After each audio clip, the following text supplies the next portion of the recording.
ಅಯೋಧ್ಯೆಯಲ್ಲಾಗಿರ್ತಕ್ಕಂಥ ಅವಾಂತರಗಳು ಒಂದೆರಡಲ್ಲ. ಅಯೋಧ್ಯ ಧಾಮ railway station ಎದುರಿನ ತಡೆಗೋಡೆ ಕೂಡ ಕುಸಿತ ಆಗಿದೆ.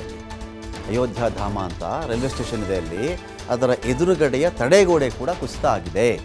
2023ರಲ್ಲಿ ಆಧುನೀಕರಣಗೊಂಡಿತ್ತು, ಲೋಕಾರ್ಪಣೆ ಆಗಿಬಿಟ್ಟಿತ್ತು. ಏನು ಓಡಾಡಿದ್ದೆ ಅವಾಗೆಲ್ಲ ರೈಲ್ವೆ ಸ್ಟೇಷನಲ್ಲಿ. ಇದು ಹಾಗಿದೆಯಂತೆ ಹೀಗಿದೆಯಂತೆ, ಜಗತ್ತಲ್ಲೇ ಇಂತಹ ರೈಲ್ವೆ ಸ್ಟೇಷನ್ ಇಲ್ವಂತೆ.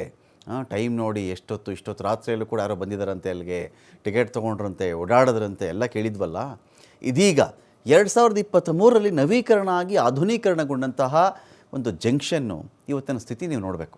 ತಡೆಗೋಡೆ ಕುಸಿದಂಥ ವಿಡಿಯೋನ ಸಮಾಜವಾದಿ ಪಕ್ಷದ ಮುಖಂಡರು ಹಂಚಿಕೊಂಡಿದ್ದಾರೆ. ಈಗ ಅಯೋಧ್ಯೆಯನ್ನು BJP ಲೂಟಿ ಮಾಡಿಬಿಟ್ಟಿದೆ ಅಂತ ಹೇಳಿ IP ಸಿಂಗ್ ಗಂಭೀರ ಆರೋಪವನ್ನು ಮಾಡಿದ್ದಾರೆ. ಇಡೀ ಅಯೋಧ್ಯೆ ರಾಮನ ಹೆಸರನ್ನು ಇಟ್ಕೊಂಡಿವರು ಲೂಟಿ ಮಾಡಿದ್ದಾರೆ ಇವರು.